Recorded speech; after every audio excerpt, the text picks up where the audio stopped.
नमस्कार दोस्तों, आशा करता हूँ आप सभी अच्छे होंगे, अपना ख्याल रख रहे होंगे। तो दोस्तों आज हम लोग जनरल अवेयरनेस या जीके के कुछ इंपॉर्टेंट क्वेश्चन देखने वाले हैं जो अभी जो एग्जाम चल रहे हैं उनके लिए काफ़ी इंपॉर्टेंट होने वाले हैं। तो जिन दोस्तों ने अभी तक हमारा चैनल सब्सक्राइब नहीं करा, सब्सक्राइब कर लें और बेल आइकन को दबा दें जिससे आगे आने वाली अपडेट आपको मिल सके और हमें मोटिवेशन मिल सके काम करने का और आपको और अच्छा कंटेंट प्रोवाइड करने का। तो चलिए स्टार्ट करते हैं। सबसे पहला हमारा क्वेश्चन आ रहा है, वर्ष 2022 में सबसे ज़्यादा लिखे जाने वाले एथलीट कौन बने। सबसे ज़्यादा लिखे जाने वाले थे, आप समझ रहे हैं, जिन्हें सबसे ज़्यादा न्यूज़ में लिखा गया है वो बने हैं नीरज चोपड़ा। आगे देखते हैं, किस राज्य में गमोचा को जीआई टैग दिया गया। तो गमोचा को जीआई टैग दिया गया है असम राज्य में। आगे देखते हैं, किस देश ने समलैंगिक विवाह कानून पर हस्ताक्षर किए हैं। वो है अमेरिका। तो अमेरिका के बारे में दो तीन चीज़ें डिटेल में और बताना चाहता हूँ कि अमेरिका में बहुत सारी स्टेट है, जैसे अपने इंडिया में स्टेट है और हर स्टेट का एक मेन हेड होता है या कह सकते हैं गवर्नर होता है। वही उस स्टेट के लेके कानून को लेके और बाकी चीज़ों को लेके डिसाइड करता है। अमेरिका का प्रेसिडेंट हर चीज़ के लिए लायबल नहीं होता है, वहाँ की अदालत अदालत कर सकती है या फिर उस स्टेट का गवर्नर कर सकता है। तो अगर कोई स्टेट चाहे तो वो ये कानून रख सकता है और अगर कोई दूसरा स्टेट चाहता है कि ये कानून ना रहे तो वहाँ पे नहीं रह सकता है। आगे देखते हैं, किस राज्य के तंदूर लाल चने को जीआई टैग दिया गया। तो वो है तेलंगाना, जिसे जीआई टैग दिया गया। आगे, आईटीएफ वर्ल्ड चैंपियन 2022 का ताज किसने जीता। तो आईटीएफ 2022 वर्ल्ड चैंपियन का ताज जीता है राफेल नडाल और इगा स्वियातेक ने। संयुक्त राष्ट्र महिला समर्थक आयोग ने कौन सा देश बाहर हुआ है। वो है ईरान। अब क्यों बाहर हुआ इसे बताने की जरूरत है नहीं। अभी महसा अमीन को जैसा कि वहां पे मार दिया गया था हिजाब ना पहनने की वजह से, उसके बाद से मास प्रोटेस्ट हुए और मास प्रोटेस्ट में बहुत सारे लोगों को कत्ल कर दिया गया। वहां पे 400 से 500 लोगों को ये ऑन रिकॉर्ड मारा गया है गोली से, उसके अलावा बाकी भी मरे हैं। तो इसीलिए इसकी वजह से संयुक्त राष्ट्र से यूएन से ईरान को महिला समर्थक से बाहर कर दिया गया। आगे देखते हैं, साल 2022 में जीएसटी काउंसिलिंग की कौन सी बैठक आयोजित की गई कराई गई। मतलब 2022 में 48 जीएसटी काउंसिल की बैठक कराई गई। ये काफी इंपॉर्टेंट क्वेश्चन। आगे देखते हैं, इसरो ने किस राज्य में 160 मीटर ट्राइसोनिक विंड टनल का सफल परीक्षण किया है। तो इसरो ने ये सफल परीक्षण किया है केरल ने। इंग्लैंड देश के सबसे युवा क्रिकेटर कौन बने हैं। रेहान अहमद सबसे युवा क्रिकेटर हैं इंग्लैंड के। अब सिंपल सी बात है, ये अगर पाकिस्तान या इंडिया में कहीं भी पैदा हुए हैं और बाद में इंग्लैंड की नागरिकता ली है और इंग्लैंड की तरफ से खेल रहे हैं तो वो इंग्लैंड के ही क्रिकेटर माने जाएंगे, उसमें आप कंफ्यूज ना हुई। आगे देखते हैं। हाँ दोस्तों, आगे बढ़ने से पहले मैं एक बार फिर से आपको याद दिलवा देना चाहूँ, अगर आपने अभी तक सब्सक्राइब करा है प्लीज़ सब्सक्राइब करिए, जिससे आपको भी अच्छा कंटेंट मिल सके, हमें अच्छा मोटिवेशन मिल सके और दोनों का मिला के एक कॉम्बिनेशन बने जो जिससे आपका एग्जाम निकल सके। आगे देखते हैं, नेत्रहीन टी20 क्रिकेट विश्व कप का खिताब किस देश ने जीता। तो वो जीता है भारत ने नेत्रहीन टी20 का। काफ़ी इंपॉर्टेंट है। HIA नेशंस कप किस देश की महिला हॉकी टीम ने जीता। वो जीता है भारत ने। HIA ध्यान रखिए। फीफा वर्ल्ड कप 2022 का खिताब किसने जीता। ये काफ़ी इंपॉर्टेंट है। फीफा वर्ल्ड कप 2022 कतर में हुआ था। ये 12वां क्वेश्चन है। इससे मतलब एक क्वेश्चन आना ही है। तो ये अर्जेंटीना में ने जीता। वही कुछ एक दो कंट्रीज हैं वही हमेशा जीतती, या तो जर्मनी, अर्जेंटीना या फ्रांस। आगे देखते हैं, किस देश ने स्वाट अंतरिक्ष यान लॉन्च किया है। वो अमेरिका ने अंतरिक्ष यान लॉन्च किया है। आगे, पेटा इंडिया 2022 का पर्सन ऑफ द ईयर किसे चुना गया। सोनाक्षी सिन्हा को चुना गया पेटा 2022 का person of the year. PETA ऐसे ही किसी को नहीं चुन लेती है।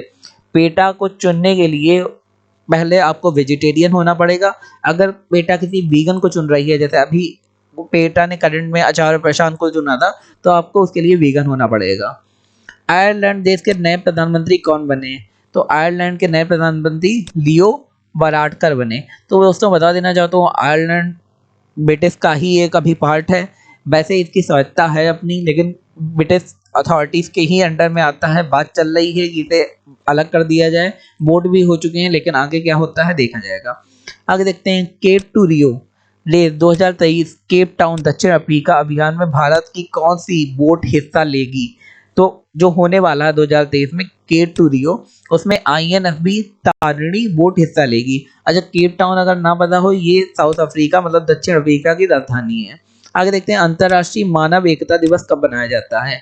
वो मनाया जाता है 20 दिसंबर को। अंतर्राष्ट्रीय प्रवासी दिवस कब मनाया जाता है? प्रवासी माने होता है इमिग्रेशन, इमिग्रेशन जो एक देश से दूसरी देश में जाते हैं, वो 18 दिसंबर को मनाया जाता है।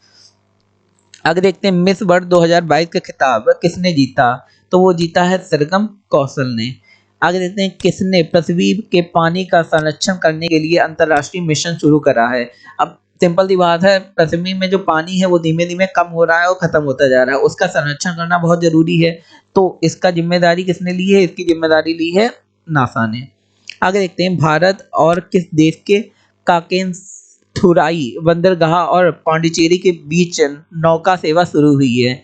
तो वो है श्रीलंका। भारत और श्रीलंका के बीच में नौका सेवा शुरू हुई है और इन दोनों बंदरगाहों के बीच में शुरू हुई है ये नौका सेवा। आगे देखते हैं करीम बेजेमा ने संन्यास लेने की घोषणा की है, उनका संबंध किस खेल से है? तो करीम बेजेमा का संबंध है फुटबॉल से, ये चीज आप ध्यान रखेंगे। किसने ITF पुरुष टेनिस टूर्नामेंट का खिताब जीता है? तो पुरुष टूर्नामेंट का खिताब किसने जीता है? मार्टिन पावेल्स्की। या तो ये यूक्रेन के हैं या रशिया के। अच्छा, नाम से भी आप समझ जाएंगे, अगर आपसे पूछ लिया जाए कि भाई ये कौन से देश से हैं, तो आपको नाम पढ़ते पढ़ते नाम से अंदाजा हो जाएगा कि कौन सा नाम कौन से देश में रखा जाता है। आगे देखते हैं भारत ने किस देश के बीच राजनयिक संबंधों की 77वीं वर्षगांठ बनाई है? तो वो है जापान। और सिंपल सी बात है, ये क्वेश्चन और आता है कि सबसे पावरफुल पासपोर्ट किसका होता है, तो उसमें भी जापान आएगा। आगे Bharat global download speed index में साल 2022 में किस स्थान पर रहा है? मतलब इंटरनेट की स्पीड की बात करी जा रही है। जो इंटरनेट की स्पीड होती है वो सर्फिंग की अलग होती है, डाउनलोडिंग की अलग होती है। तो भारत इसमें 105वें स्थान में रहा है, लेकिन फिर भी हम लोगों को सस्ता डेटा मिलता है, बाकी देशों में डेटा काफ़ी महंगा है। किस राज्य में सभी योजनाओं के लिए आधार कार्ड को अनिवार्य किया गया है? तो वो है तमिलनाडु में सभी योजनाओं के लिए आधार कार्ड को अनिवार्य कर दिया गया। आगे डेब्यू कर 5 विकेट लेने वाले सबसे कम उम्र के टेस्ट क्रिकेटर कौन है? वो है रेहान अहमद, जो अभी हम लोगों ने ऊपर पढ़ा था यूके के। आगे देखते हैं यूनेस्को विरासत स्थलों की अस्थाई सूची में किसे जोड़ा गया है? तो ये अस्थाई सूची में किसे जोड़ा गया है? मोढेरा का प्रतिष्ठित सूर्य मंदिर, उसके बाद गुजरात का वडनगर शहर और त्रिपुरा के उनाकोटी की रॉक कट राहत मूर्तियां। ये 3 चीजें यूनेस्को की अस्थाई सूची में जोड़ी गई हैं। यूनेस्को आपको पता ही होगा, यूनाइटेड नेशन की संस्थान है जो वर्ल्ड हेरिटेज के लिए काम करती है। तो इसमें जो भी वर्ल्ड में जो काफ़ी कीमती जगह हैं, आप समझ लीजिए, उनका डेटा रखती है, उन्हें सुरक्षित करने के लिए जिम्मेदारी उठाती है। दिल्ली एम्स पर साइबर अटैक के पीछे किस देश के हैकर्स का हाथ था? अभी अभी न्यूज़ में काफ़ी ये प्रचलित हुआ था कि चीन ने एम्स में साइबर अटैक किया था, उसमें काफ़ी पॉलिटिशियन के नाम भी और डेटा भी निकाल दिया था। इसरो ने विदेशी लॉन्च से पिछले 5 सालों में कितने करोड़ रुपए कमाए हैं? तो इसरो ने विदेशी लॉन्च से 5 सालों में 1100 करोड़ रुपए कमाए हैं। अब ये आप कहेंगे कमाए कैसे हैं? देखिए, कुछ कंट्रीज होती हैं जिनके पास उनका खुद का लॉन्चिंग पैड नहीं होता, खुद की रॉकेट नहीं होते लॉन्च करने के लिए, तो वो क्या करती हैं, कोई ऐसे देश को पकड़ती हैं जिनके पास ये पूरा उनका सिस्टम है। तो ये देश क्या करते हैं, जैसे इंडिया के पास अपना सिस्टम है, तो हम इंडिया क्या करेगा, उनकी जो सैटेलाइट हैं अपने रॉकेट में डाल के भेज देगा और अपनी सैटेलाइट तो भेज ही देगा। तो वो उसका पैसा, ये समझिए आप रेंट में ले लेना थोड़ी देर के लिए। जैसे भारत के जब अंतरिक्ष यात्री अंतरिक्ष में जाते हैं, तो वो अमेरिका या रशिया से जाते हैं या किसी और देश से जाते हैं। आगे देखिए, चीन देश में कोविड-19 का कौन सा वायरस पाया गया? Omicron BF7 variant. ओमिक्रॉन सबको याद रहता है, लेकिन BF7 वेरिएंट याद नहीं रहता। सामाजिक प्रगति सूचकांक पर सबसे अच्छा प्रदर्शन करने वाला राज्य कौन सा रहा है? तो वो रहा है पांडुचेरी। तो पांडुचेरी आपको बता दूं कि केंद्र शासित प्रदेश है। दोस्तों, अगर आपको हमारा काम अच्छा लगा, वीडियो अच्छा लगा, तो हमारे चैनल को लाइक शेयर सब्सक्राइब जरूर करें और हमें सपोर्ट करने के लिए बस सब्सक्राइब बटन दबा दें, जिससे दोनों का मोटिवेशन बना लें। धन्यवाद।